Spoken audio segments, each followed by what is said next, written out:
ओम नमो भगवते वासुदेवाय। स्वागत है दोस्तों आप सभी का विष्णु महापुराण के 18वें दिन की कथा में। दोस्तों, कल की कथा में हमने पूतना वध की कथा का श्रवण किया था और आज की कथा में हम संकट भजन जमला अर्जुन उद्धार, ब्रजवासियों का गोकुल से वृंदावन में जाना और वर्षा वर्णन की कथा का श्रवण करेंगे। बोलिए विष्णु भगवान की जय। छठा अध्याय। श्री प्राशर जी बोले, एक दिन छकड़े के नीचे सोए हुए मधुसूदन ने दूध के लिए रोते रोते ऊपर को लात मारी। उनकी लात लगते ही वह छकड़ा लौट गया। उसमें रखे हुए कुंभ और बांड आदि फूट गए और वह उल्टा जा पड़ा। हे द्विज, उस समय हाहाकार मच गया।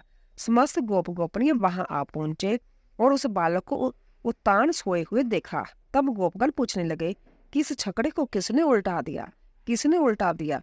तो वहां पर खेलते हुए बालकों ने कहा, इस कृष्ण ने ही गिराया है। हमने अपनी आंखों से देखा है कि रोते रोते इसकी लात लगने से ही यह छकड़ा गिरकर उल्ट गया है। जय और किसी का काम नहीं है। जय सुनकर गोपगण के चित्र में अत्यंत विस्मय हुआ तथा नंद गोप ने अत्यंत चकित होकर बालों को उठा लिया। फिर यशोदा ने भी छकड़े में रखे हुए फूटे बांडों के टुकड़ों को और उसकी छकड़े की दही, पुष्प, अक्षर और फल आदि से पूजा की। इसी समय वासुदेव जी के कहने से गर्ग आचार्य ने गोपों से छिपे छिपे गोकुल में आकर उन दोनों बालकों के संस्कार किए। उन दोनों के नामकरण संस्कार करते हुए महापति गर्ग जी ने बड़े का नाम राम और छोटे का नाम कृष्ण बतलाया। हे विप्र, वह दोनों बालक थोड़े ही दिनों में गौओं के गोश्त में रेंगते रेंगते हाथ और घुटनों के बल चलने वाले हो गए। गोबर और राख भरे शरीर से इधर उधर घूमते हुए उन बालकों को यशोदा रोहिणी रोक नहीं सकती थी। कभी वह गौओं के गोश में खेलते और कभी बछड़ों के माध्य चले जाते तथा कभी उसी दिन जन्मे हुए बछड़ों की पूंछ पकड़कर खींचने लगते। एक दिन जब यशोदा सदा एक ही स्थान पर साथ साथ खेलने वाले उन दोनों अत्यंत चंचल बालकों को ना रोक सकते तो उसने अन्याय से सब कर्म करने वाले कृष्ण को रस्सी से कटी बाग में कसकर उखल में बांध दिया और रोष पूर्वक इस प्रकार कहने लगी, अरे चंचल, अब तुझ में सामर्थ्य हो तो चला जा। ऐसा कहकर कटुम्बनी यशोदा अपने घर के धंधे में लग गई। उसके गृह कार्य में व्यग्र हो जाने से कमल नयन कृष्ण उखल को खींचते खींचते जमला अर्जुन के बीच में गए और उन दोनों वृक्षों के बीच तिरछी पड़ी हुई उखल को खींचते हुए उन्होंने ऊंची शाखाओं वाले जमला अर्जुन वृक्ष को उखाड़ डाला।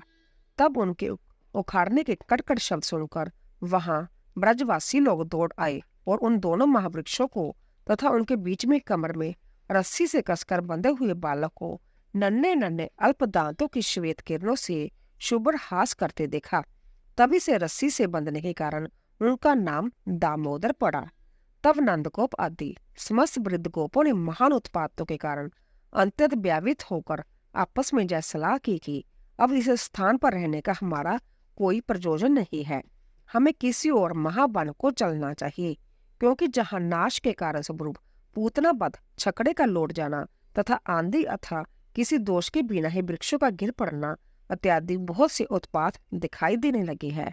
अंत जब तक कोई भूमि संबंधी महान उत्पात ब्रज को नष्ट न करे तब तक शीघ्र ही हम लोग इस स्थान से वृंदावन को चल दें। इस प्रकार वह समस्त ब्रजवासी चलने का विचार कर अपने अपने कुटुंब के लोगों से कहने लगे, शीघ्र ही चलो, देरी मत करो। तब वह ब्रजवासी वत्सपाल दल बांधकर एक क्षण में ही छकड़ों और गौओं के साथ उन्हें हाँकते हुए चल दिए। हे द्विज, वस्तुओं के अविष्ट शास्त्रों से युक्त वह ब्रजभूमि क्षण भर में ही काक तथा बांस आदि पक्षियों से व्याप्त हो गई। तब लीला बिहारी भगवान कृष्ण ने गौओं की अभिवृद्धि की इच्छा से अपने शुद्ध चित्त से वृंदावन, नित्य वृंदावन धाम का चिंतन किया। इससे हे द्विजोत्तम, अंतत रुक्ष ग्रीष्म काल में भी वहां वर्षा ऋतु के समान सब और नवीन धूप उत्पन्न हो गई। तब चारों ओर अर्धचंद्राकार से छकड़ों की बाढ़ लगाकर वह समस्त ब्रजवासी वृंदावन में रहने लगे। तदंतर राम और कृष्ण भी बछड़ों के रक्षक हो गए और एक स्थान पर रहकर गोष्ठ में बाल लीला करते हुए विचरने लगे। वह काक पक्षधारी दोनों बालक सिर पर मयूर पिच का मुकुट धारण कर तथा वन्य पुष्पों के कर्णभूषण पहन ग्वालोचित वंशी आदि से सब प्रकार के बाजों की दवनी करते तथा पत्तों के बाजे से नाना प्रकार के दवनी निकालते स्कंद के अंशभूत शाख विशाख कमारों के समान हंसते और खेलते हुए उस महावन में विचरने लगे। कभी एक दूसरे को अपनी पीठ पर ले जाते तथा कभी अन्य ग्वाल वालों के साथ खेलते हुए वे बछड़ों को चराते, साथ साथ घूमते रहते। इस प्रकार उस महाब्रज में रहते रहते कुछ समय बीतने पर वह निखिल लोकपालक वत्सपाल 7 वर्ष के हो गए। तब मेघ समूह से आकाश को आच्छादित करते हुए तथा अतिशय बारिश धाराओं से दिशाओं को एकरूप करता हुआ वर्षा काल आया। उस समय नवीन दुर्बा के बढ़ जाने और वीर भूटियों से व्याप्त हो जाने के कारण पृथ्वी पद राग विभूषिता मरकत्यंतमयी सी जान पड़ने लगी। जिस प्रकार नया दान पाकर दुष्ट पुरुषों का चित्त उश्रृंखल हो जाता है, उसी प्रकार नदियों का जल सब ओर अपना निर्दिष्ट मार्ग छोड़कर बहने लगी। जैसे मूर्ख मनुष्य की दुष्टतापूर्ण उक्तियों से अच्छे वक्ता की वाणी भी मलिन पड़ जाती है, वैसे ही मलिन मेघों से आच्छादित रहने के कारण निर्मल चंद्रमा भी शोभाहीन हो गया।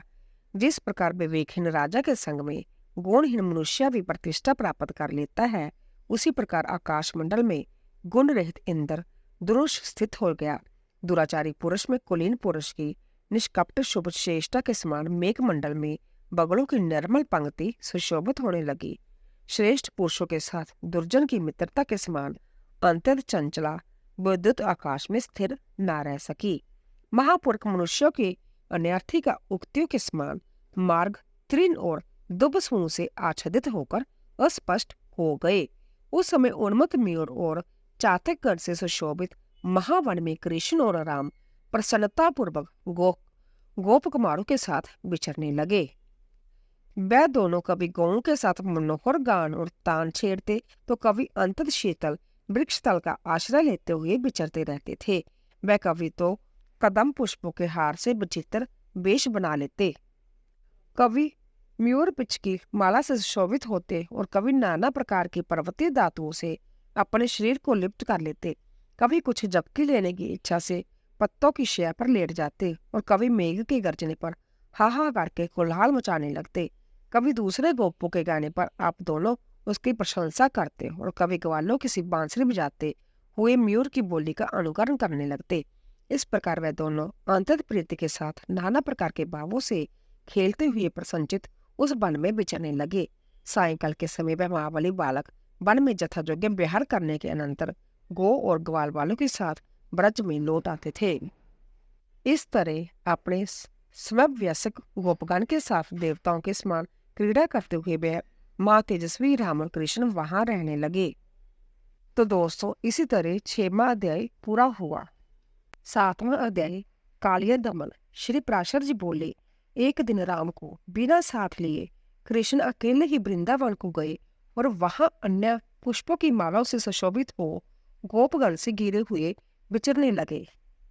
घूमते घूमते वह चंचल तरंगों से सुशोभित जमुना के तट पर जा पहुंचे, जो किनारों पर फैन के इकट्ठे हो जाने से मानो सब ओर से हंस रही थी।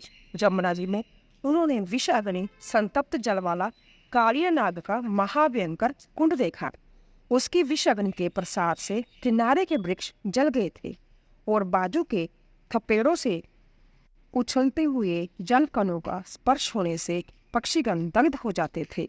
मृत्यु के ऊपर मुख के समान उस महाभयंकर कुंड को देखकर भगवान मधुसूदन ने विचार किया, इसमें दुष्ट आत्मा कालिया नाग रहता है, जिसका विष ही शास्त्र है, और जो दुष्ट मुझ अर्थात मेरी विभूति गरुड़ से पराजित हो समुद्र को छोड़कर भाग आया है।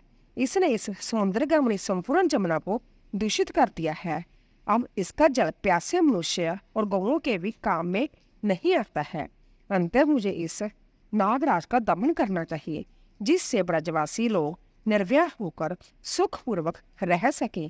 इन कुमार्गगामी दुरात्मा को शांत करना चाहिए। इसीलिए ही तो मैंने इस लोक में अवतार लिया है। अंत्य अब मैं इस ऊंची ऊंची शाखाओं वाले पासी के कंदर्प वृक्ष पर चढ़कर बाजू बख्शी नागराज के कुंड में कूदता हूँ। श्री पराशर जी बोले, हे मित्र, ऐसा विचार कर भगवान अपनी कमर कसकर वेगपूर्वक नागराज के कुंडों में कूद पड़े। उनके कूदने से उस महादान में अंतत शोभित होकर दूर स्थित वृक्षों को भी भिगो दिया। उस सर्प के विषम विषव की ज्वाला से तपे हुए जल से भीगने के कारण वह वृक्ष तुरंत ही जल उठे और उनकी ज्वालाओं से संपूर्ण दिशाएं व्यक्त हो गई। तब श्री कृष्णचंद्र ने उस नाग कुंड में अपनी भुजाओं को ठोका। उनका शब्द सुनते ही वह नागराज तुरंत उनके सम्मुख आ गया। उसके नेत्र क्रोध से कुछ ताम्र वर्ण हो रहे थे, आंखों से अग्नि की लपटें निकल रही थी और वह महाबशेले अन्य बाजू बख्शी सर्पों से घिरा हुआ था। उसके साथ में मनोहर हारों से भूषिता और शरीर कंपन से खिलते हुए कुंडलों की कांति से सुशोभिता सैकड़ों नाग पत्नियां थी। तब सर्पों ने कुंडलाकार होकर कृष्णचंद्र को अपने शरीर से बांध लिया और अपने विष अग्नि संतप्त मुखों से काटने लगे। तदंतर गोपगण कृष्णचंद्र को नाग कुंड में घिरा हुआ और सर्पों के फनों से पीड़ित होता देख ब्रज में चले आए और शोक से व्याकुल होकर रोने लगे। गोपगण बोले, आओ आओ, देखो यह कृष्ण काली देह में डूबकर मूर्छित हो गया है, देखो इसे नागराज खाया जाता है। ब्रजपात के समान उनके इन अमंगल वाक्यों को सुनकर गोपगण और यशोदा आदि गोपियां तुरंत ही कालीदेव पर दौड़ आई। हाय हाय, मैं कृष्ण कहाँ गए? इस प्रकार अंतत व्याकुलता पूर्वक रोती हुई गोपियां यशोदा के साथ शीघ्रता से गिरती पड़ती चली। नंद जी तथा अनन्या गोपगण और अवैधुत विक्रमशाली बलराम जी भी कृष्ण दर्शन की लालसा से शीघ्रता पूर्वक जमुना तट पर आए। वहां आकर उन्होंने देखा कि कृष्णचंद्र सर्पराज के चौगुल में फंसे हुए हैं और उसने उन्हें अपने शरीर से लपेटकर निरुपाय कर दिया है। हे मुनि सतम, महाभागा यशोदा और नंद गोप भी पुत्र के मुख पर टकटकी लगाकर चेष्टा शून्य हो गए। अन्य गोपियों ने भी जब कृष्णचंद्र को इस दशा में देखा तो वह शोकाकुल होकर रोने लगी और व्यय तथा व्याकुलता के कारण गदगद वाणी से उनसे प्रीतिपूर्वक कहने लगी। गोपियां बोली, अब हम सब भी यशोदा के साथ इस सर्पराज के महाकुंड में ही डूब जाती हैं।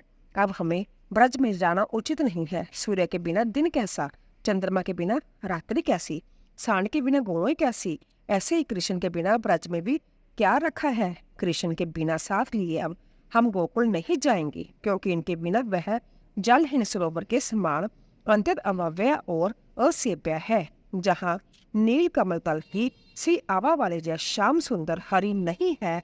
उस मंदिर से भी प्रीति होना अत्यंत आश्चर्य ही है। हरि खिले हुए कमल दल के सदृश कांति युक्त नेत्रों वाले श्री हरि को देखे बिना अंतत दीन हुई तुम किस प्रकार ब्रज में रह सकोगी?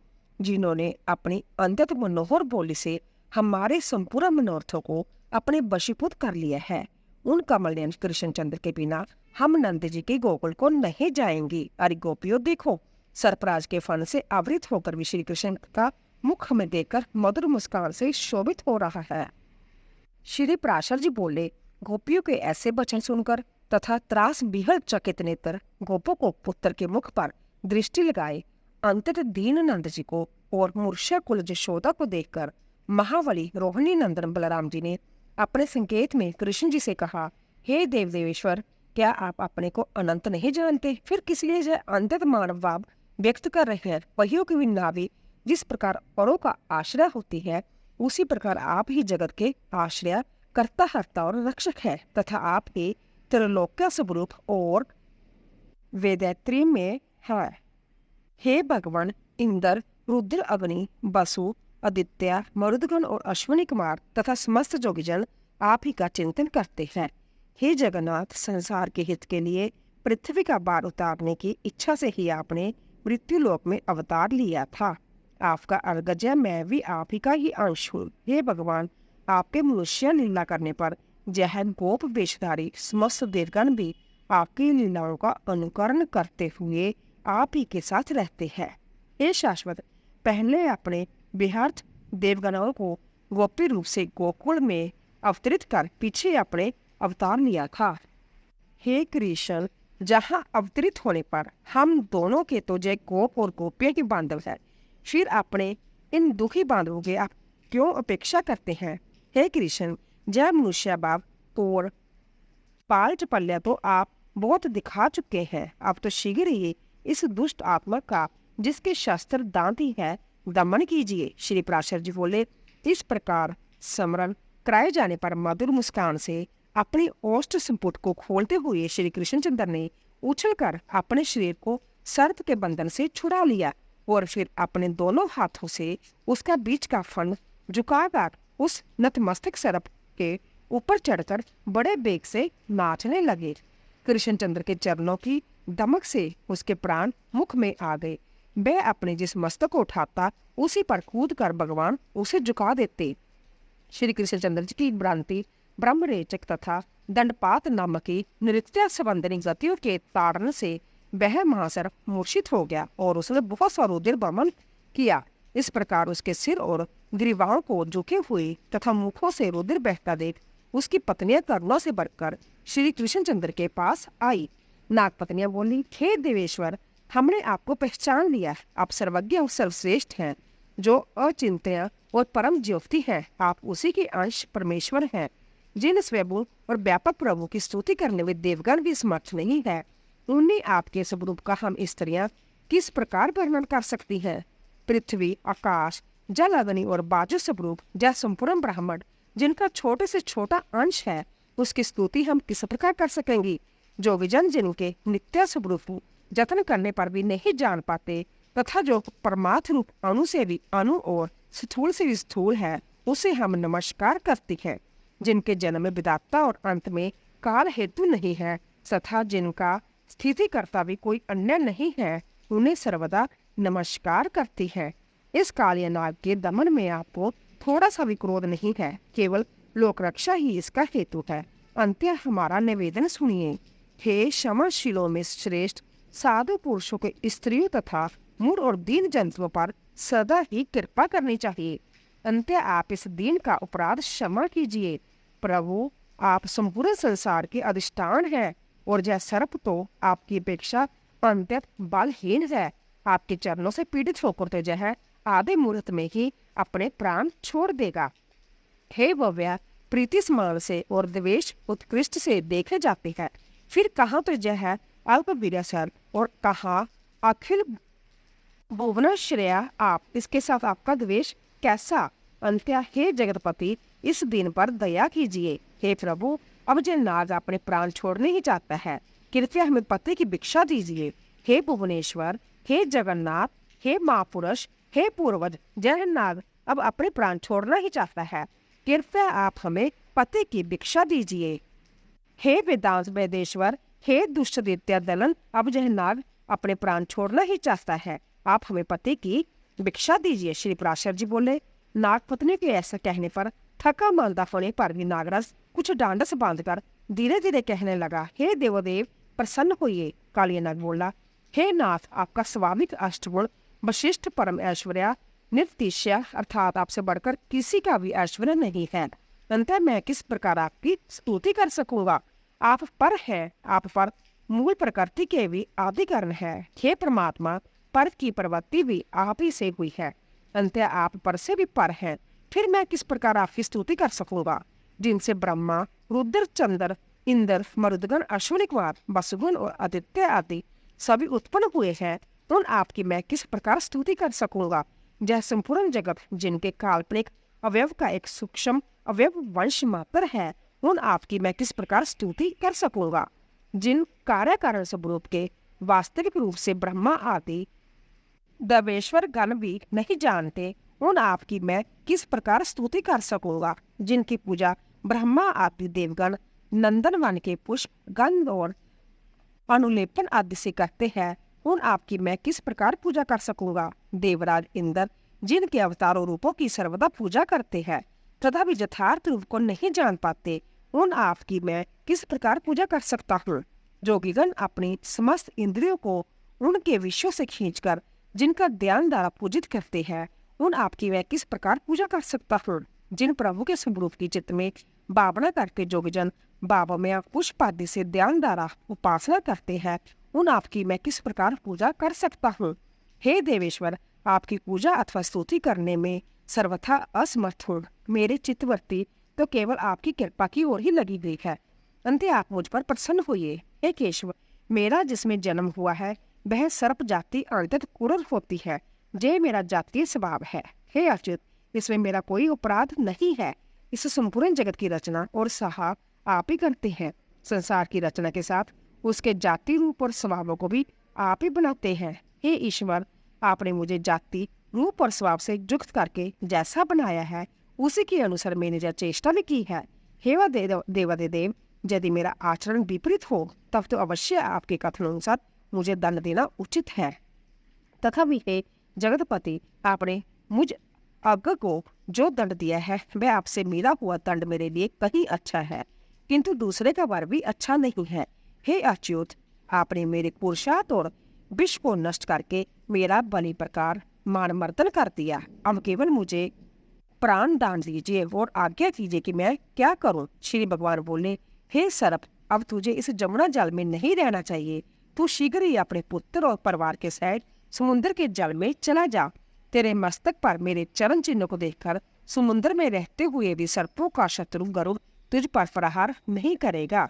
श्री पराशर जी बोले, सर्पराज काली से ऐसा कह भगवान हरि ने उसे छोड़ दिया और वह उन्हें प्रणाम करके समस्त प्राणियों को देखते देखते अपने सेवक पुत्र बंधु और स्त्रियों से अपने उस कुंड को छोड़कर समुद्र को चला गया।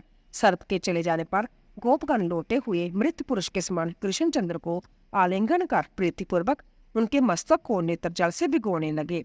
कुछ अन्य गोपगण जमुना को स्वच्छ जल वाली देखकर प्रसन्न होकर लीला बिहारी कृष्णचंद्र की बसीमत चित से स्तुति करने लगे। तदंतर अपने उत्तम चरित्रों के कारण गोपियों से ज्ञामान और गोपों से प्रशंसित होते हुए कृष्णचंद्र ब्रज में चले आए। इसी तरह 7वां अध्याय पूरा हुआ। 8वां अध्याय धेनुकासुर वध।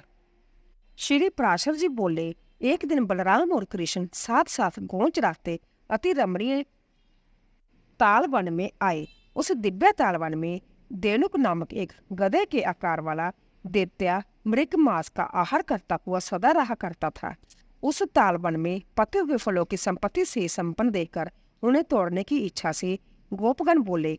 गोप ने कहा, भैया राम और कृष्ण, इस भूमि प्रदेश की रक्षा सदा धेनुकासुर करता है, इसलिए जहाँ ऐसे पके पके फल लगे हुए हैं, अपनी गंध से संपूर्ण दिशाओं को अमोदित करने वाले जह ताल फल तो देखो, हमें इन्हें खाने की इच्छा है। यदि आपको अच्छा लगे तो थोड़े से जार दीजिए।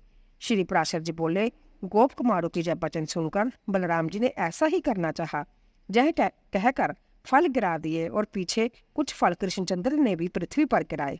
गिरते हुए फलों का शब्द सुनकर वह दुरात्मा गंधर्वासुर क्रोधपूर्वक दौड़ आया और उस महाबलवान असुर ने अपने पिछले 2 पैरों से बलराम जी की छाती में लात मारी। बलराम जी ने उसके उन पैरों को पकड़ लिया और आकाश में घुमाने लगे। जब वह निर्जीव हो गया तो उसे अंतत वेग से उसे ताल वृक्ष पर ही दे मारा। उस गधे ने गिरते गिरते उस ताल वृक्ष के बहुत से फल इस प्रकार गिरा दिए जैसे प्रचंड वायु बादलों को गिरा देती है। उसके सजातीय अन्य गंधर्वासुरों के आने पर भी कृष्ण और राम ने उन्हें अन्याय से ताल वृक्ष पर पटक दिया। हे मैत्रेय, इस प्रकार एक क्षण में ही पके हुए ताल फलों और गंधर्वासुरों के देहों से विभूषिता होकर पृथ्वी अंतत सुशोभित होने लगी। हे द्विज, तब से उस तालवन में गौएं निर्विघ्न होकर सुखपूर्वक नवीन तरण चरने लगी, जो उन्हें पहले कभी चरने को नसीब नहीं हुआ था। 9वां अध्याय परलभ वध। श्री पराशर जी बोले, अपने अनुचर सहित उस गंधर्वासुर के मारे जाने पर वह स्वर्गमय तालवन गो पर गोपी के लिए सुखदायक हो गया।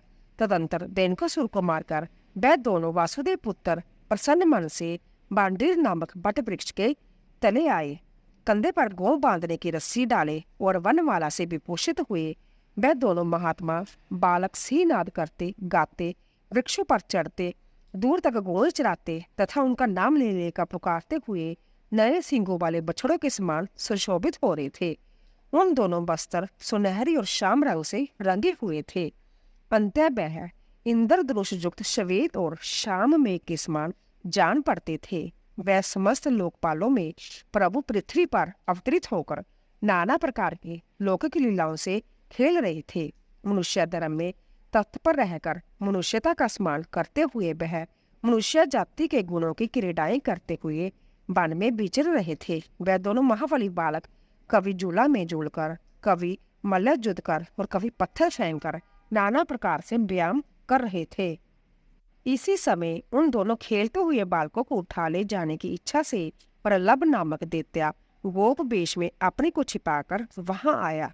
दान श्रेष्ठ प्रलभ मनुष्य न होने पर भी मनुष्य रूप धारण कर निशंक भाव से उन बालकों के बीच घुस गया। उन दोनों की असावधानता अवसर देखने वाले उस दैत्या ने कृष्ण को तो सर्वथा अजय समझा। अंत उसने बलराम जी को मारने का निश्चय किया। तदंतर वह समस्त ग्वालवाल हरिणा क्रीडन नामक खेल खेलते हुए आपस में एक साथ दो दो बालक उठे। तब श्री दामा के साथ कृष्णचंद्र, प्रलभ के साथ बलराम और इसी प्रकार अनन्या गोपों के साथ और ग्वालवाल होड़ बदकर उछलते हुए चलने लगे।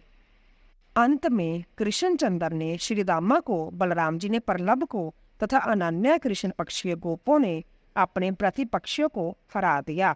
उस खेल में जो जो बालक हारे थे वह सब जीतने वालों को अपने अपने कंधों पर चढ़ाकर बांडीर बट तक ले जाकर वहां से फिर लौट आए। किंतु प्रबलासुर अपने कंधे पर बलराम जी को चढ़ाकर चंद्रमा के सहित मेघ के समान अंतत वेग से आकाश मंडल को चल दिया।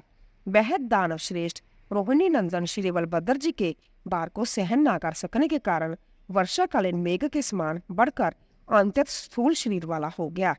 तब माला और आभूषण धारण किए, सिर पर मुकुट पहने, गाड़े के पहियों के समान भयानक नेत्रों वाले, अपने पादम प्रहार से पृथ्वी को कंप्यान करते हुए तथा दग्ध पर्वत के समान आकार वाले उस दैत्य को देखकर उस नरवीय राक्षस के द्वारा ले जाए जाते हुए बलभद्र जी ने कृष्णचंद्र से कहा, भैया कृष्ण देखो, शल पूर्वक गोप वेश धारण करने वाला कोई पर्वत के समान महाकाय दैत्य मुझे हरे लिया जाता है। हे मधुसूदन, अब मुझे क्या करना चाहिए, यह बतलाओ। देखो जब दुरात्मा बड़ी शीघ्रता से दौड़ा जा रहा है। श्री पराशर जी बोले। तब रोहिणी नंदन के बलवीर्य को जानने वाले महात्मा श्री कृष्णचंद्र ने मधुर मुस्कान से अपने ओष्ठ संपुट को खोलते हुए उन बलराम जी से कहा। श्री कृष्णचंद्र जी बोले, हे सर्वात्मन, आप संपूर्ण गोहा पदार्थों में अंतत गुप्त स्वरूप होकर भी स्पष्ट मानव भाव क्यों अवलंबन कर रहे हो? आप अपने उस स्वरूप का स्मरण कीजिए जो समस्त संसार का कारण तथा कारण का भी पूर्ववर्ती है और प्रलय काल में भी स्थित रहने वाला है। क्या आपको मालूम नहीं कि आप और मैं दोनों ही इस संसार के एकमात्र कारण हैं और पृथ्वी का भार उतारने के लिए ही पृथ्वीलोक में आए हैं। हे अनंत्या, आकाश आपका सिर है, मेघ केश है, पृथ्वी चरण है, अग्नि मुख है, चंद्रमा मन है, बाजू श्वास पर श्वास है और चारों दिशाएं बाहु है। हे भगवान, आप महाकाय हैं, आपके सहस्र मुख है तथा सहस्रों हाथ पांव आदि शरीर के भेद है। आप सहस्रों ब्रह्माओं के आदिकरण हैं। मुनिजन आपका सहस्रों प्रकार वर्णन करते हैं। आपके दिव्य रूप के और कोई नहीं जानता। अंततः समस्त देवगण आपके अवतार रूपी ही उपासना करते हैं। क्या आपको विदित नहीं है कि अंत में जब संपूर्ण विश्व आप ही में लीन हो जाता है? हे अनंत मूर्ते, आप ही से धारण की हुई जब पृथ्वी संपूर्ण चराचर विश्व को धारण करती है। हे अजय, निमेषादि काल स्वरूप आप ही कृतयुग आदि वेदों से इस जगत का ग्रास करते हैं। जिस प्रकार वड़वानल से पिया हुआ जल वायु द्वारा हिमालय तक पहुंचाए जाने पर हिम का रूप धारण कर लेता है और फिर सूर्य किरणों का संयोग से होने से जल स्वरूप हो जाता है, उसी प्रकार हे ईश, जय समस्त जगत आप ही के द्वारा विनिष्ट होकर आप ही के अधीन रहता है और फिर प्रत्येक कल्प में आपके हिरण्य गर्भ रूप से सृष्टि रचना में प्रवृत्त होने पर यह विराट रूप से स्थूल जगत रूप हो जाता है। हे विश्वात्मा, आप और मैं दोनों ही इस जगत के एकमात्र कारण हैं। संसार के हित के लिए ही हमने भिन्न भिन्न रूप धारण किया है। अंत्या, आप अपने स्वरूप को स्मरण कीजिए और मनुष्य भाव का ही अवलंबन कर इस दैत्य को मारकर बंधुजनों का हित साधन कीजिए। श्री पराशर जी बोले, हे विप्र, महात्मा कृष्णचंद्र द्वारा इस प्रकार स्मरण कराए जाने पर महाबलवान बलराम जी हंसते हुए प्रलंबासुर को पीड़ित करने लगे। उन्होंने क्रोध से नेत्र लाल करके उसके मस्तक पर एक गुस्सा मारा, जिसकी चोट से उस दैत्य के दोनों नेत्र बाहर निकल गए। तदंतर वह दैत्य श्रेष्ठ मग्ज फट जाने के मुख से रक्त बमन करता हुआ पृथ्वी पर गिर पड़ा और मर गया। अद्भुत कर्म बलराम जी द्वारा प्रलवासुर को मरा हुआ देखकर गोपगण प्रसन्न होकर साधु साधु कहते हुए उनकी प्रशंसा करने लगे। प्रलवासुर के मारे जाने पर बलराम जी गोप द्वारा प्रशासित होते हुए कृष्णचंद्र के साथ गोकुल में लौट आए। दोस्तों, इसी तरह 9वां अध्याय पूरा हुआ। दोस्तों, कल की कथा में हम गोवर्धन पूजा की कथा का श्रवण करेंगे। बोलिए विष्णु भगवान की जय। तो दोस्तों, अगर आपको हमारी कथा पसंद आ रही हो, प्लीज जाने से पहले कमेंट बॉक्स में राधे राधे, ओम नमो भगवते वासुदेवाय, जय श्री कृष्णा अवश्य लिखे। आप सभी का धन्यवाद।